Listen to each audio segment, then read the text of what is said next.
I noticed in writing the book that a lot of successes I had were engineered by habits and choices I made that had consistency. That's what I call a science to satisfaction. I believe there is a science to satisfaction.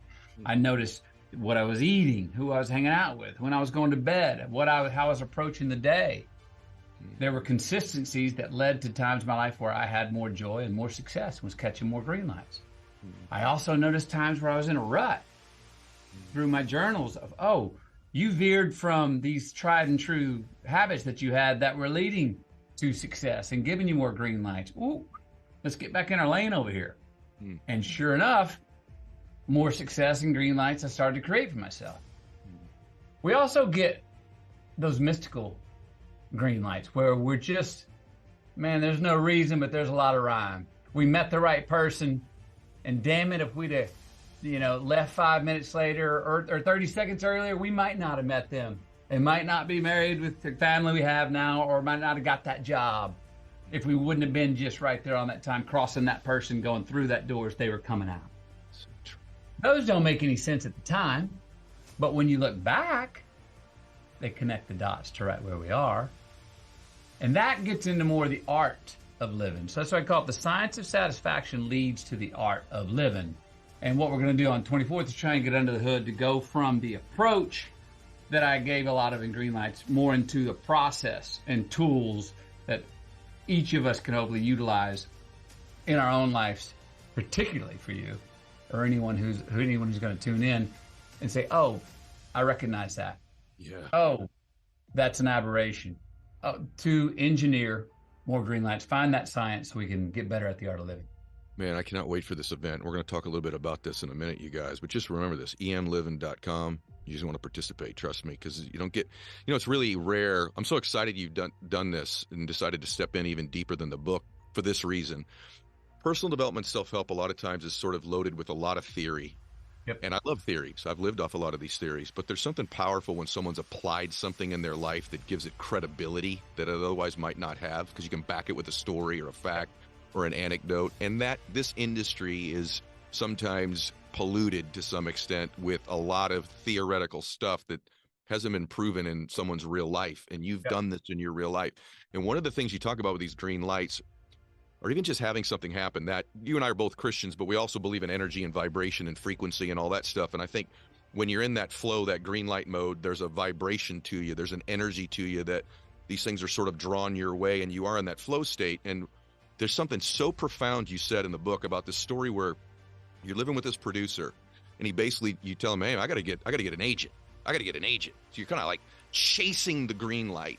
And he said, hey, man, you need it. And you paint this amazing distinction, because I know it's been true in my life, between need and want, and why need is not a real good space to be in. So if you tell them the story and then the lesson learned from it, it's awesome.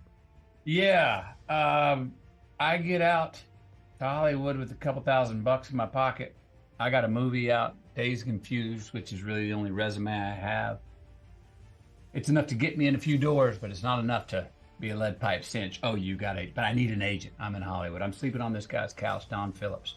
The guy I met in a bar in Austin who gave me the chance to go audition for Dazed and Confused over a year earlier. I'm on his couch. My money's now into the 3 digits. I'm below $1,000. I'm starting to get a little like, I've been there a few weeks. I'm like, hey, I need, can you give me an agent meeting? And he snapped at me. Not yet. You need it too much. This industry, Hollywood, smells need. You're one and done, buddy. What you need to do is get the hell out of here. Go with your buddies and go ride motorcycles somewhere. Hell, pick Europe. I don't care. But go somewhere till you quit needing it so much, because if Hollywood smells you needing it, you're done. You're never in. And I did. I put on a backpack with my $800, and I went off with my 2 good buddies, Rory Cochran and Go Osborne. We rode motorcycles through Europe. I came back. I wasn't even thinking about an agent. I was what he called, now you're cool again. Now you're cool. And I was rolling along, and he's about a week later, after I returned, we're sitting there at dinner.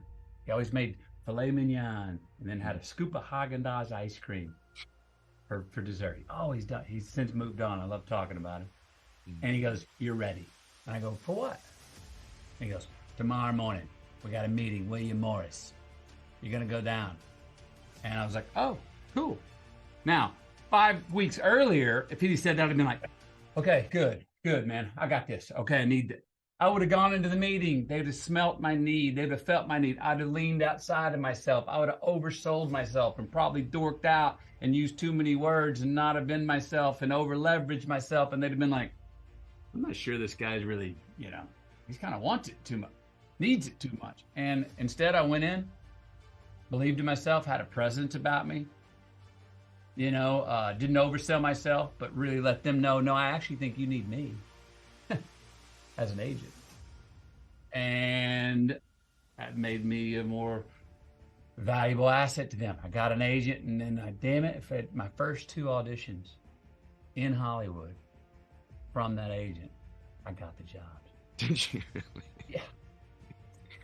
Yeah. See, don't you think, like, I think that's a Hollywood story, but it's not. Like, if you're having a hard time finding the relationship that you want, everybody's been on that date with that person that just seems to need it a little too much. Or the salesperson, like, man, everything's good, and your need to sell me is getting in the way of me buying it from you.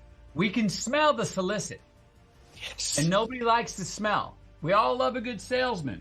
But it's like the difference between a bullshitter and a liar. A bullshitter at least kind of winks at you while they're telling the tale to let you know, hey, just go with me. And there's something that adorable about that, right?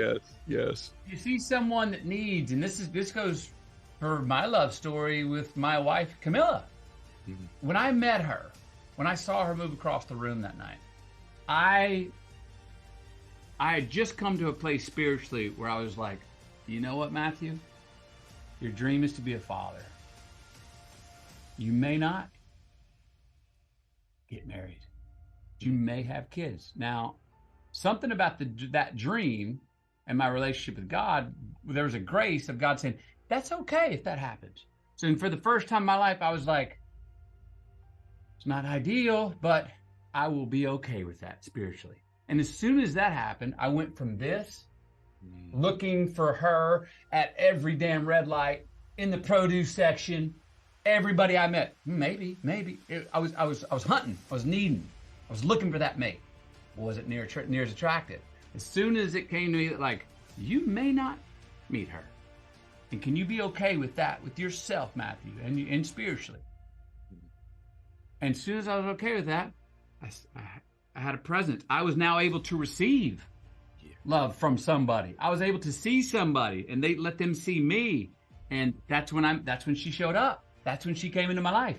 When I quit hunting, when I quit rubbernecking at every red light, looking like maybe the car next to me, maybe that's her. Yep. I got to tell you, it's one of those really invisible, subtle things that most people don't have any appreciation for, is what he's telling you right now, everybody. I'm telling you right now, that need thing is repelling.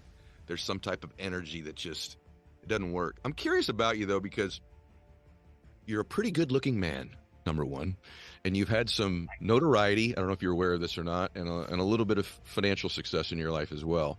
And so it's interesting to me that you were looking like that when you have all the options in the world, number one. But number two, that it seems to me, brother, that family, your marriage and your children are such a giant priority from you. And this is something I wanted to ask you. It's really not a lot there's parts of this in the book, but there's something I wanted to know about you, because a lot of times what we see in our life, we end up modeling. So I'm reading about you, and I'm like, whoa, this dude grew up in I'm sure it was a loving family, but it is an interesting damn family you grew up in. Yeah. Am I right that your parents were married 3 times? Married 3 times, divorced twice. Did y'all just hear that right now? So it's been pretty easy for you to kind of model. I assume that meant there was some chaos happening. Oh, hell yeah. Right? So, yes. Like, share a little bit of that, and then are you, like, conscious of being the antithesis of that? And because I think that's an important thing in life. Like, my dad was an alcoholic. My dad got sober. My dad was an alcoholic, though, and there's a lot of chaos in my life. And I remember when I started to have a family, like, I want peace in our home. We're going to talk a little bit in a while about joy, because I love that word you use, but I was conscious of sort of trying to create that which didn't exist in my home. Were you? Good question, because I don't ever remember consciously thinking I want to push away from that. And remind me to come back to this line, because I want to tell you a story about my mother and why my mother was such a good mother. Okay. She had a stepmother who was horrific. Not one bit of good mother. My mom didn't know how to be a mom. All she did is go, I want to be the opposite of that. And she became a great mom. Now, I didn't consciously ever think, oh, I don't want to do it how mom and dad did. I did say, I'm not looking for that many tidal waves. I'd like a little bit smoother running stream in my relationship. My mom, to this day, if you're having a civil, cool conversation where all voices are nice and low and everyone's kumbaya and getting along, 15 minutes of that will bore my mama. My mama will throw a wrench in the situation just to, hey, let's spice it up, huh? She's still that way, and she's 91. That was her and my dad's relationship. They were physical, divorced twice, married 3 times. What I took from that was, hey, guess what? Love won 3-2. That's what I got from it. And I took from it, I don't need to get divorced and married twice for love to win. I want to like to get married once, and let's roll with that. And do my mom and dad, I'm much more. If I have to raise my voice, I immediately have a trigger goes off in my mind that says, McConaughey, what did you not handle for it to get to this point? Now, my mom and dad raised their voice a couple times a week. And that was just part of the conversation. It was like the stereotype of Italians. It was always big and hands and hey, big and loud. And that's just how they communicated. And my mom to this day would say, no, that's what I needed to communicate. There were no regrets. So we never had a question if we were loved. I never had a question if my mom loved my dad loved my mom. I did say, I'm not looking for that rocky of a road. Yeah. I'd rather not. And fortunately, Camilla was someone who was not looking for that either. And little known fact, Camilla's parents, my wife now, were married twice, divorced 3 times. Come on, man. They ended up on the divorce side. What are the odds of that, though? Like, couples usually don't get married more than one time. Then one marriage between the two of you, there's 4?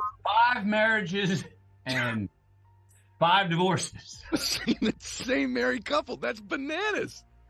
That is literally bananas. What did you wanted to say something about your mom being a good mom. You wanted to make sure you made a reference to that. Well, that was it. That she learned, we, again, process of elimination, what we started off talking about. Yeah. It's not always what you go to affirmatively and play offense. It's a lot of times what are we pushing against in defense to get our identity. My mom eliminated, I don't know how to be a mom, but I know I want to be the opposite of that lady who raised me, is what she said, who was a non grata mom. And so to this day, my mom didn't know what to do. She just said, I'm doing the opposite of how her mom treated her. And that turned out to be being a great mom. Do you think that, I was reading your stuff and I'm like, because I talk a lot about happiness. In fact, my podcast that's out today is about happiness. This Harvard study, longest study in the history of mankind, 85-year study. They took 1,000 privileged kids from Harvard University, 1,000 young boys, same age from South Boston, underprivileged families, and they studied them for 85 years. A fascinating study about who ended up happier and, who lived longer and whose well-being and what made them happy. Actually, one of the kids in the study was JFK. No joke. It's an amazing, amazing study. It's worth listening to. However, it's around happiness. And you make this distinction. This is why your work, it's really unique. You make this distinction between joy and happiness. Right. And I have never heard this before in my life. To me, they've sort of been very similar things, but you correlate happiness almost to like, we get happiness if we've done something, whereas joy can be present at any time. Talk about that for a second. This is awesome. So happiness